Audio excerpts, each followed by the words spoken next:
If you had a teenage son, what would be the one piece of advice you'd give him to break through the matrix and achieve success in life? I think if you're a young man, even if you're not my child, if you're just any man who's out there in the world today, you need to look at some problems that need solving, either for yourself or for society, and find a way to fix it. And I think that you should just adopt some problems and try and fix them. It doesn't matter what it is. You can just try and fix the litter in your area, or you can try and get a six-pack, or whatever you want. Men are builders. The modern world, call me misogynistic, the modern world was built by men.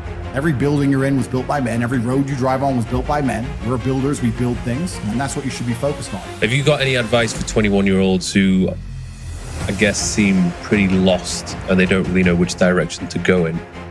What would you offer to those guys in terms of advice? Oh, I've got loads of pieces of advice. Loads. If you don't know what to do, don't go to university. Yeah. That's the first thing.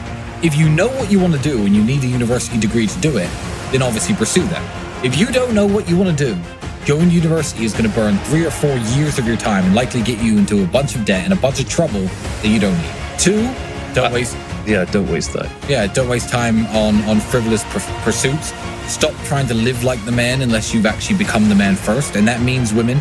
Stop trying to get laid all the time and get beautiful women.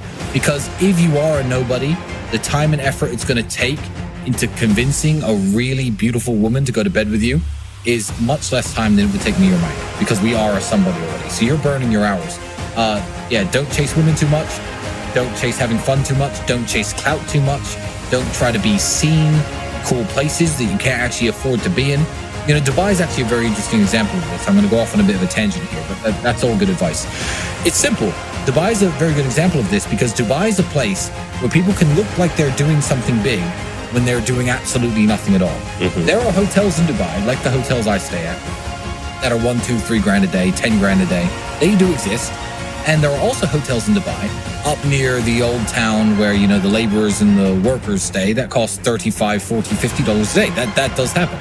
You could fly to Dubai, and people do this. Men do this with no money. They come to Dubai with their friends. They have no money in their pockets. They have a nice shirt that they'll wear, fine. And they'll take a taxi from their really cheap hotel down to downtown, picture in front of the Burj Khalifa, click, picture in front of a Lamborghini, click. Now they're a guy with a picture in front of a Lamborghini in Dubai. They're a guy who hangs out in Dubai now. He's at the Burj Khalifa. He makes less than $1,000 a month, probably. You know, people do this. They literally clout chase based on location. And that is the biggest waste of time that I've ever heard of. You know, go on a vacation within your budget and have fun with your friends, by all means, and take your mind off trying to be somebody. But yeah, people pretend too hard today. And the effort it takes to pretend short term will make you look richer or cooler or more successful than you are. But if you take all the time that you spend pretending and actually invest it into trying to become what you're pretending to be, you'll get there. Yeah. But it will take, again, maybe 4 or 5 years. I use this analogy a lot, maybe I overuse it, but you need to find a way to some degree to escape the matrix. And I say the matrix because the matrix, the way it is designed. And you're not just talking shit because you've actually done that. I've escaped the matrix. Yeah. I've literally escaped the matrix in every form. So any form of oppression no longer applies. I'm can't be canceled. You know, I can say what I want. My finances are secure. I've escaped the matrix. And when I talk about the matrix, it primarily applies to men because men are the backbone of the slave force. They always have been and always will be. And unfortunately now, if you're a law-abiding man inside the matrix, your future and the life that is laid out for you is nothing but depressing. You're going to go to school, you get in debt, you get a job, you get a wife, divorce is coming, you're going to lose the house eventually, your job's shit, inflation's outpacing your wages, you're going to work, no one's going to appreciate it, now you're old. That is the matrix for 99% of men, and you need to find a way to escape it. And I guess I was kind of fortunate from a young age. I always knew that the matrix was coming and that the system is designed to oppress.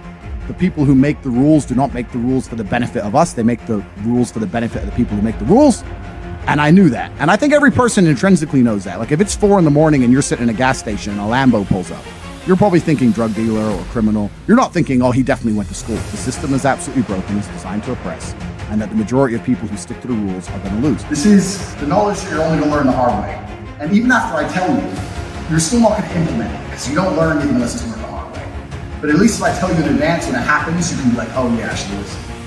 I'll tell you a few of my down here. Young kings, how good are you on your worst day? Are you good enough on your worst day to beat your opponent on their best day?